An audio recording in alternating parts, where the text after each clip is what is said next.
Another week, another batch of rumors about Kyle Busch's future are circulating throughout the NASCAR industry.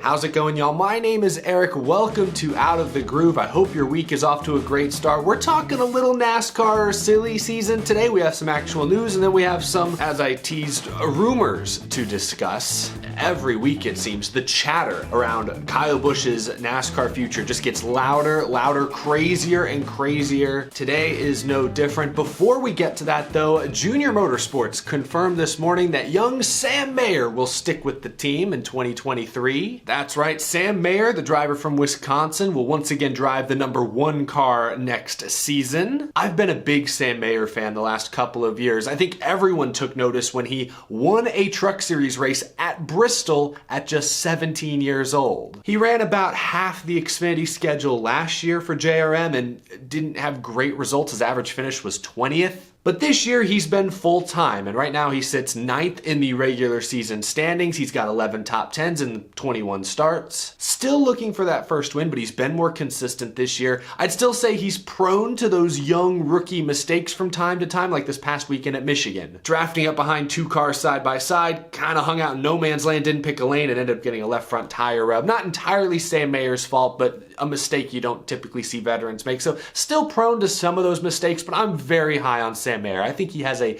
very high ceiling. We saw him and Ty Gibbs go wheel to wheel for a couple of years there in the K&N series, the ARCA series. We obviously know what Ty Gibbs has been able to do at Xfinity the last 2 years. Sam Mayer, the results have lagged significantly behind, but I still think the potential is there. I just hope the confidence hasn't taken any hit the last year and a half. I'm excited that JRM's bringing him back for another season. He's improved from last year to this year. Hopefully next year he can maybe be a multi-time winner, maybe a legit championship threat. I think that should be the goal considering how fast those JRM Chevys have been consistently. So I'm still big on Sam Mayer. I just hope the results begin to justify some of that support here before too long. Now I mentioned Ty Gibbs. That's a great transition to my next topic. I'm recording this video early Tuesday morning. We don't know yet whether or not Kurt Busch will race this weekend at Richmond. If he doesn't, it's safe to say Ty Gibbs will once again fill in. And Gibbs, these past 3 weeks, has already filled in quite admirably. 3 weeks ago,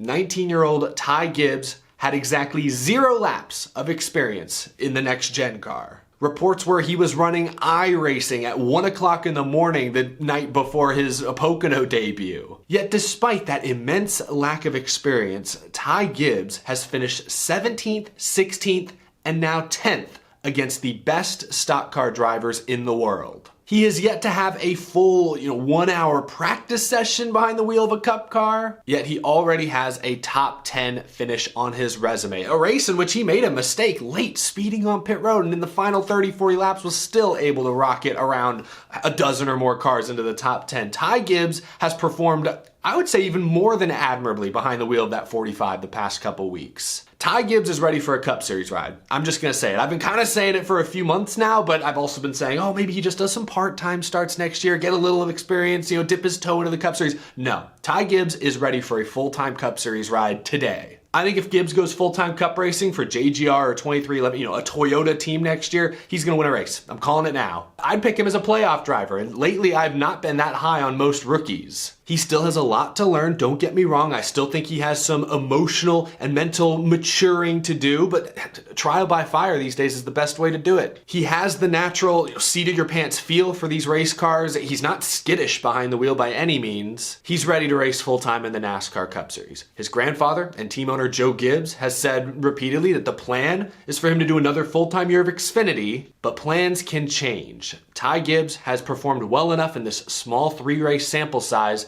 to justify putting him in a cup car full-time next year. And that leads me to my final topic. Whatever leverage Kyle Busch had over Joe Gibbs Racing, is all but gone. He's got a Truck Series team, yes, that Toyota would like to hold on to, but I don't actually think that's as valuable to some of these manufacturers as maybe we've all imagined up to this point. Kyle Busch has won 4 races in now more than 2.5 years. He is not at the top of his game statistically speaking. He doesn't have a major sponsor, and it's unlikely he lands a major sponsor between now and the start of next season. The only leverage I'd say Kyle Busch has is that he's admitted he's willing to take a pay cut. We don't know exactly how big of a pay cut, but he said he's willing to make concessions to stay at Joe Gibbs Racing, maybe sign a short-term deal, a bridge deal of sorts. That's the only little bit of leverage he has. But Kyle Busch taking a pay cut is still a lot of money, and I think it's getting harder and harder for Joe Gibbs to justify paying that to a driver who seems to be past his prime. I'm not arguing that Kyle Busch isn't still one of the best drivers, but he is no longer the top driver in NASCAR. I don't know where that switch flipped. Was it the pandemic? No more practice? No more qualifying? Less track time? I think it's safe to say that hurt Kyle Busch. He said so in 2020. Crew chief swap at the end of 2020, going into 2021, drop Adam Stevens, kind of had a falling out there. Ben Bayshore, he seems good, but not Adam Stevens, who won 2 championships and is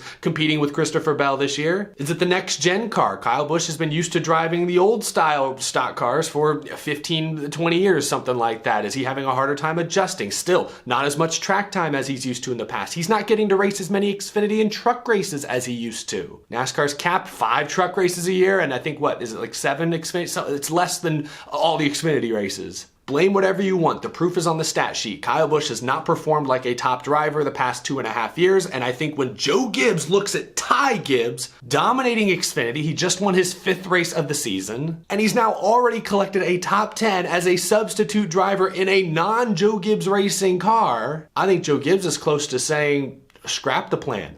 Put Ty Gibbs in the 18 car next year. It makes the most sense from a cost standpoint. Ty seems ready to go. He may not contend for a championship year 1, but he could contend for the same number of wins as Kyle Busch has been getting the last few years. If Kyle Busch and Ty Gibbs were the same price, I'd take Kyle Busch, but they're not. Even with that pay cut, Kyle Busch is still significantly more expensive, and I don't think Joe Gibbs Racing wants to take that kind of short-term loss. Or at least that's what the rumors seem to be indicating. So what am I getting at? This is all sort of a preamble to a larger point. Rumors throughout the industry this week, door bumper clear. Made up of 3 active NASCAR spotters. You guys have all probably listened to their show before. We've referenced them a few times on this show. They're insiders, not reporters, but they're inside the garage. They know people. On this week's show, yesterday's show as a matter of fact, they discussed briefly Kyle Busch's options, and they make it sound like Kyle Busch isn't even talking to Joe Gibbs Racing anymore. Like, they are no longer at the table.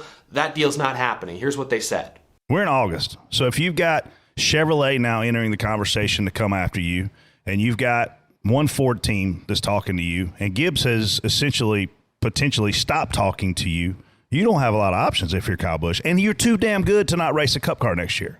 There's a lot to unpack there. Again, this is just rumors, speculation, but coming from people inside the industry. This show is called Out of the Groove for a reason. We're just trying to peek in and get any kind of information we can. But aside from that last comment Brett Griffin makes about Joe Gibbs and Kyle Busch essentially not talking to each other, he also mentions that there's a Chevy team that's entered the conversation. That Ford team, I guess it's safe to assume that's SHR, but I guess we don't know that. Almirola sounds more and more likely by the day. He's going to return to the 10 car next year. Celebrate, Almirola fans, or maybe play it safe. Don't celebrate too early. I guess that's rule number 1 in sports. But maybe the 41, which is largely funded by Gene Haas, maybe that's actually available to a guy like Kyle Busch next year. Anyway, Chevy team. Who could that Chevy team be? Many are suggesting Colleague. I think it was in The Athletic I read that as of last week at least, Colleague had not yet talked to Kyle Busch. I believe it was Chris Rice that told reporters that. But that was a week ago. This is now. I would be shocked if Matt Colleague and Chris Rice didn't at least put some feelers out there and see what Kyle Busch was looking for. Hey,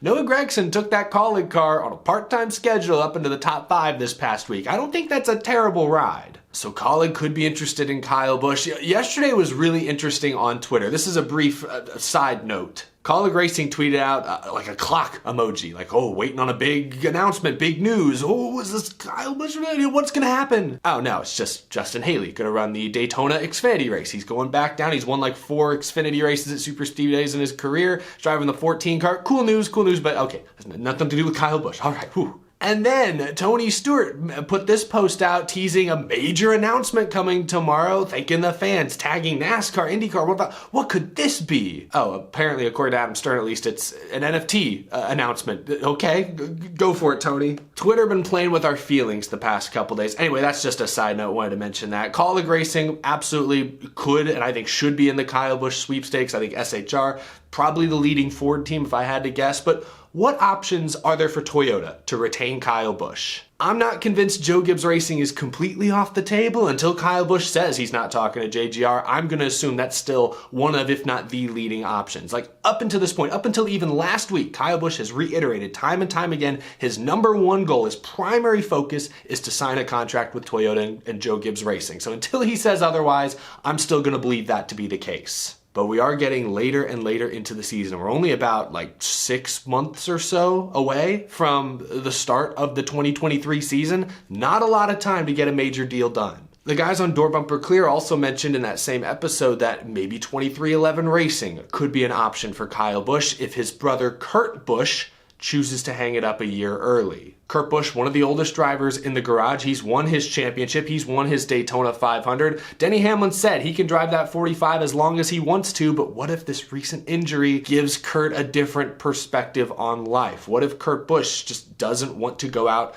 and do a full season again? What if this has been kind of a wake-up call and he considers stepping down, stepping away at the end of this season? Hamlin's also promised him a cushy office job at 2311, so he could still be involved in racing, just not behind the wheel so much. Could Kyle Busch take over that 45 for at least a year until Tyler Reddick gets there? I don't know. That could be the best case scenario for Toyota, at least, holding on to Kyle Busch. But again, can Denny Hamlin, Michael Jordan meet Kyle Busch's asking price? Look, Michael Jordan's got a ton of money. He's a billionaire. But you don't get to be a billionaire by making bad investments and losing money left and right. So he's not going to pay Kyle Busch. He's not going to lose money on Kyle Busch for any significant amount of time if he can avoid it. It's something to watch. Could 2311 be a legit option, even if it's just for 1 year? That's all speculation, but again, that's inside industry speculation that we're just sort of peeking in on. So give it some level of credibility. I now want to know what you guys think down in the comment section below. Do you think there's any truth to these rumors that are being thrown out there that Busch and JGR aren't talking anymore, aren't trying to get a deal done? Do you think 2311 is an actual legitimate option?